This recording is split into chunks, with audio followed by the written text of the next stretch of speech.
నమస్తే. ఇన్నాళ్ళు నన్ను సపోర్ట్ చేస్తూ, ఎంకరేజ్ చేస్తూ మీ ప్రేమని నాకు అందిస్తున్న ప్రతి ఒక్కరికి కృతజ్ఞతలు. అలాగే ఈ వీడియో కూడా ఖచ్చితంగా మీకు ఉపయోగపడుతుంది. లైక్, షేర్ అండ్ సబ్స్క్రైబ్ చేసి మీ సపోర్ట్‌ని నాకు అందించండి. అలాగే ఈ వీడియో పట్ల మీకున్న అభిప్రాయాన్ని కామెంట్ సెక్షన్‌లో కామెంట్ చేసి తెలియజేయండి. ఇప్పుడు వీడియోని చూద్దాం.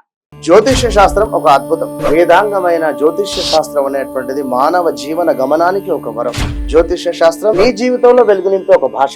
ఆ భాష నీకు అర్థమైతే ప్రకృతి నీతో మాట్లాడుతుంది. అస్ట్రాలజీ నేర్చుకోవాలి అనుకునే వారికి అద్భుత అవకాశం. మురళీధర శర్మ గారి అస్ట్రాలజీ క్లాసెస్ అతి త్వరలో మొదలు కాబోతున్నాయి. 100% జాబ్ గ్యారంటీ. వివరాల కొరకు సంప్రదించండి.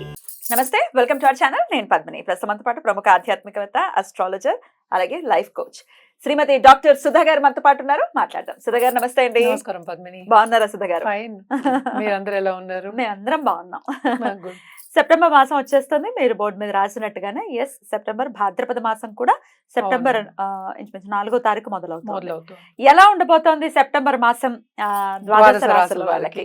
అందరూ వేచి ఉంటారు కదా దాని గురించి. యాక్చువల్ గా ఫస్ట్ ఎప్పటికైనా మన రాశి ఫలితాలు మాట్లాడుకున్నాం అంటే మనం గోచారం మాట్లాడుకోవాలి.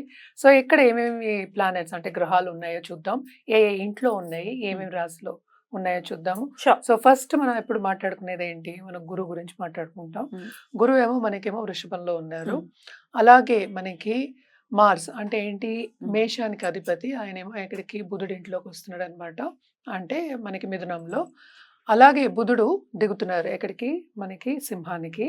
ఆల్రెడీ రిట్రోగ్రేడ్ అయ్యి దిగడం అంటే సెప్టెంబర్ 4th కి 5th కి అలా దిగుతున్నారు అనమాట.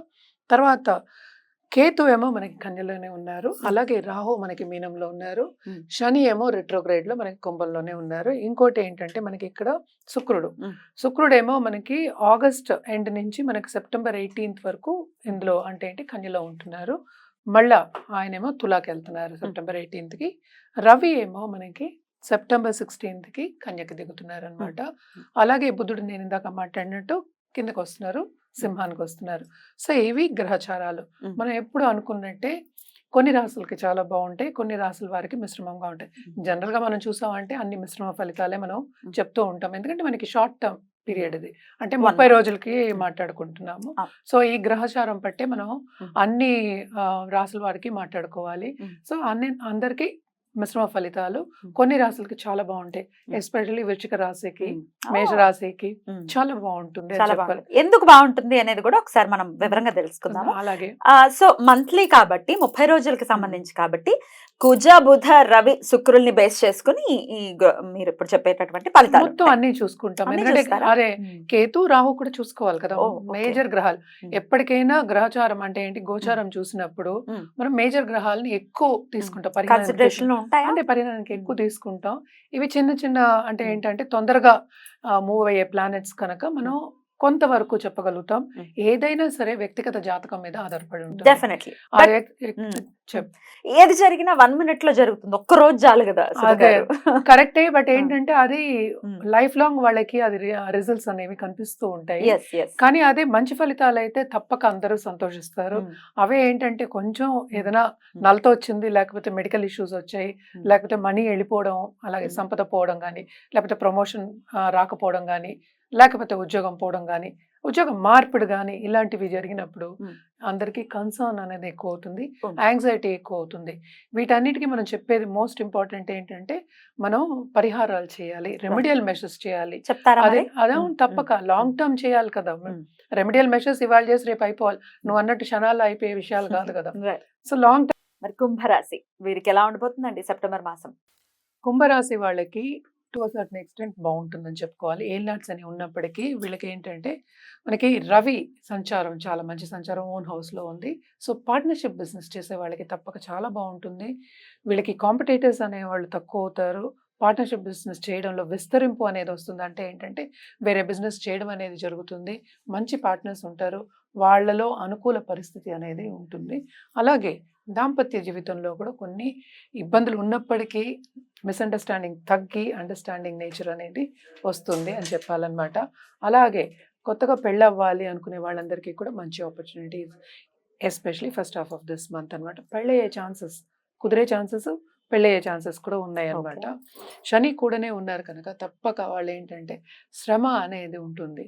ఏలినాట్స్ అని ఉందని అందరికీ తెలిసిన ఒక అవును, విషయం. అవును. సో తప్పక శ్రమ పడడం అనేది కామన్, అది తప్ప మనం మాట్లాడుకుంటున్నాం. సెకండ్ రాహు ఉన్నాడు కనుక సడన్ గా చాలా ఎక్కువ సంపద వచ్చే ఛాన్సెస్ అనేది కనిపిస్తున్నాయి, ఎస్పెషలీ బిజినెస్ లో ఉన్న వాళ్ళకి, బిజినెస్ రంగంలో ఉన్న వాళ్ళకి అనమాట.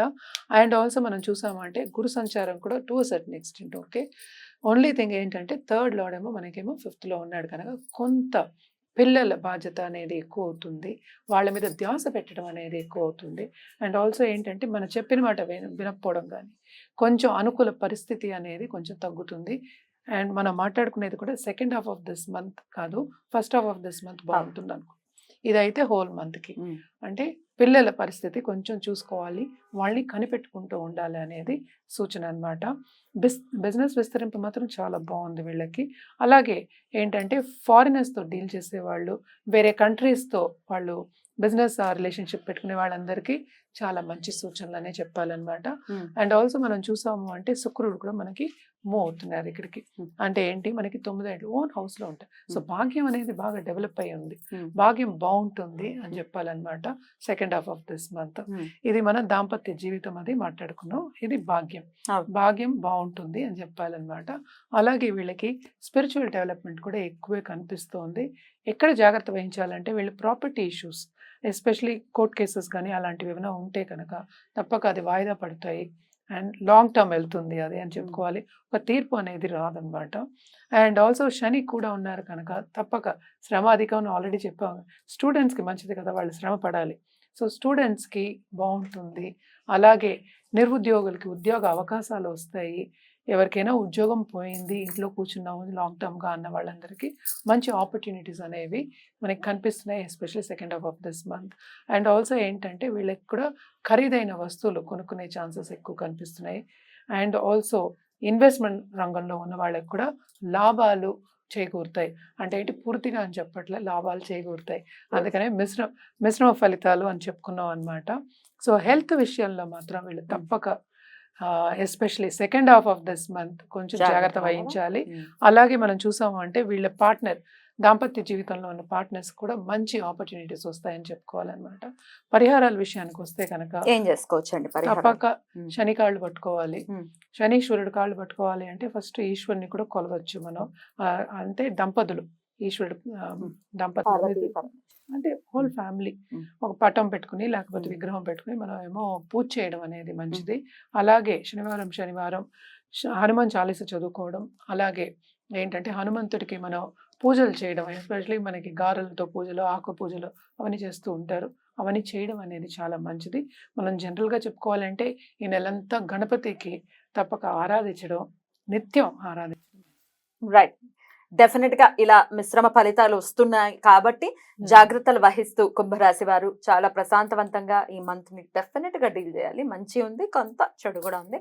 చెప్పిన పరిహారాలని ఖచ్చితంగా పాటించాలని మనవి చేస్తూ ఇక నెక్స్ట్ ఎపిసోడ్ లో లాస్ట్ అండ్ ఫైనల్ గా మీనరాశి గురించి తెలుసుకుందాం. థ్యాంక్ యూ అండి, నమస్తే.